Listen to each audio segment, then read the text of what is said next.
Captain's Personal Log, subdate 200416.3. I thought goths were hot, until I was linked Trisha Paytas's recent pictures of her larping as one. Is nothing sacred. I may have to get her sent to an ISO cube via a site-to-site transport. It is the right thing to do.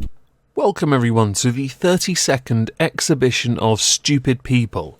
Today we have 5 subjects I'd like to go through.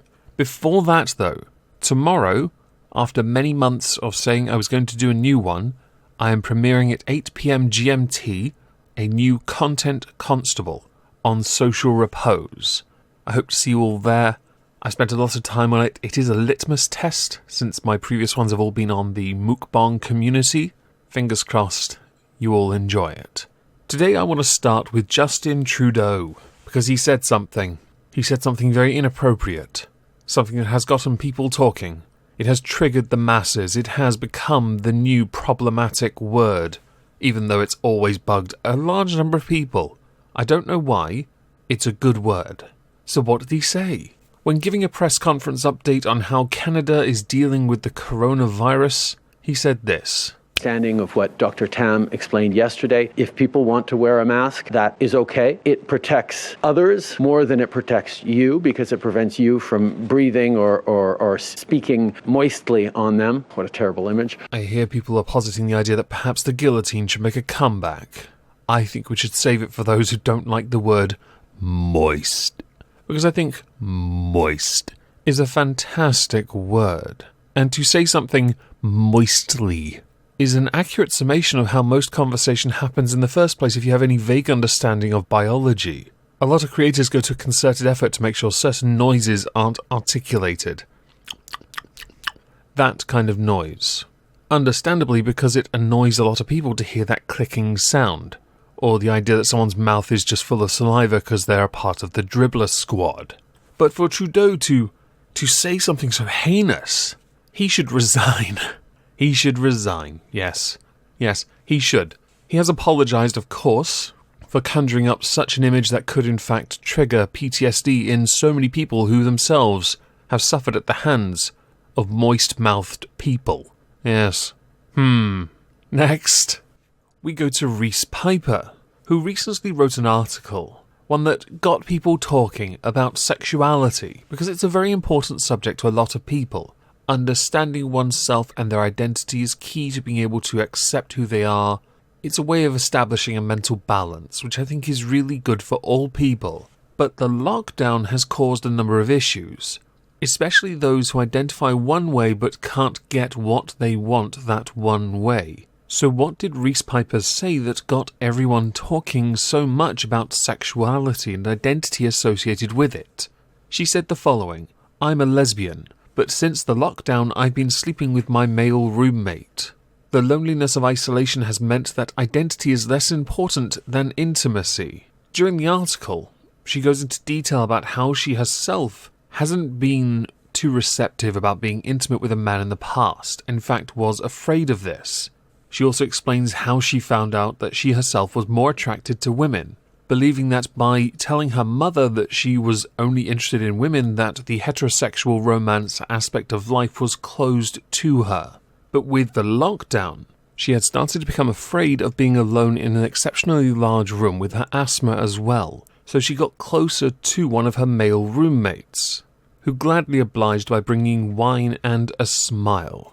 And after spending some time together that evening, they got close. Now, she did concede the next day. They did continue drinking, but she became very much aware that he was not interested in anything beyond sex, which she was okay with because she needed the intimacy, the connection, to deal with the loneliness.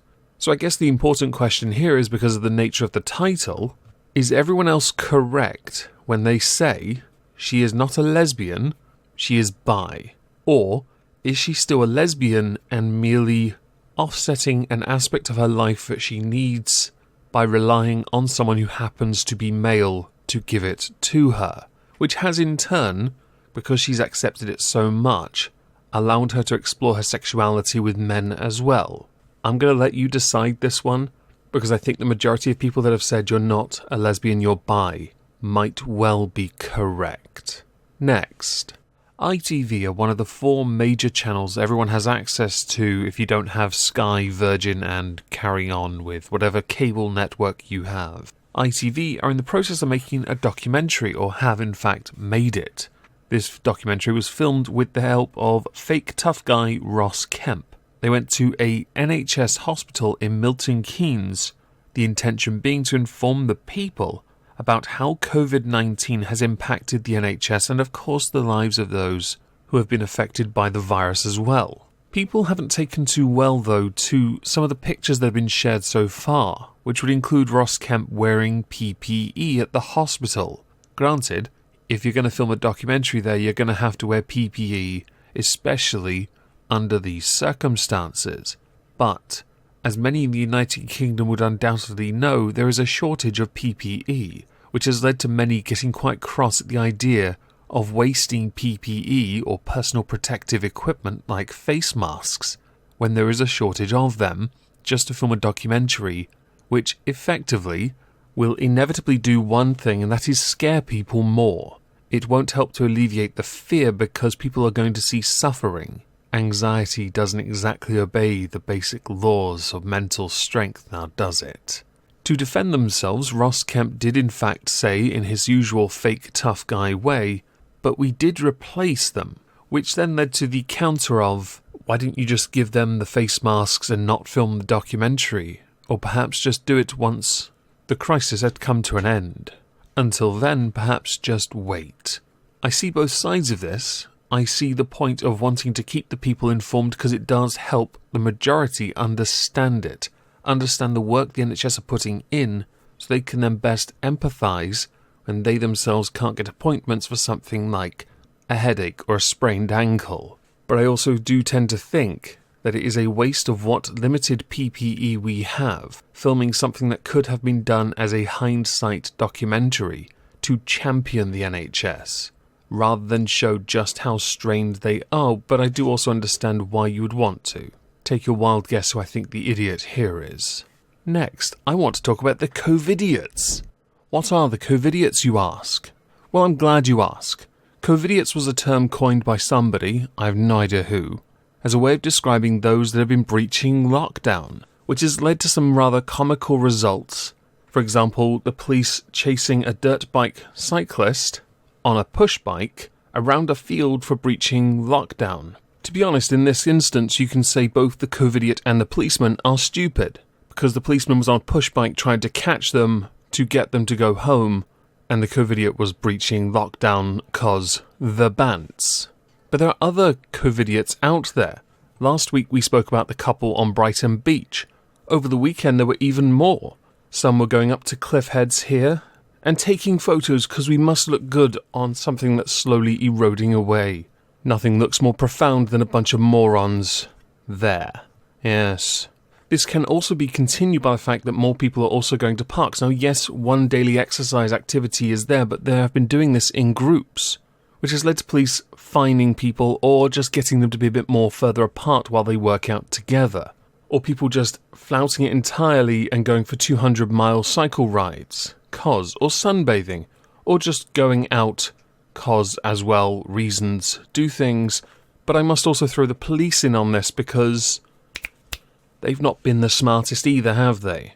Like, for example, breaking into someone's home because they had some music on and people thought that meant they were having a party. Because you need more than 5 or 6 people, police officers that is, to flood an apartment, which does mean you yourselves are not obeying the social distancing guidelines. Which is somewhat amusing, but the police have also been threatening to taser people, pepper spray people, for what they perceive as people not obeying lockdown, while simultaneously neighbours are sticking letters through letterboxes of NHS workers telling them, you are selfish for being out 12 hours a day when they're working. Oh boy, there are a lot of idiots. The COVIDiots are my favourite, to be honest. The police are slowly catching up. It is nice, by the way, to see more horses around. It tells me that pollution is overall going down, which it is, and I like that. I like that a lot. It's just a shame that those same police officers don't happen to carry a shovel and do what everyone else does when their dog dumps in the middle of the path. Pick it up and stick it in the correct bin. You should be ashamed of yourselves, police officers, not only for not truly understanding the rules you have in place for the lockdown courtesy of the coronavirus bill or law, but also not for cleaning up after the horses. I did say I had 5 subjects, by the way. The 5th was actually the police officers as well. So now we're done, I'm very much interested to know who you think the stupidest is. You have your pick.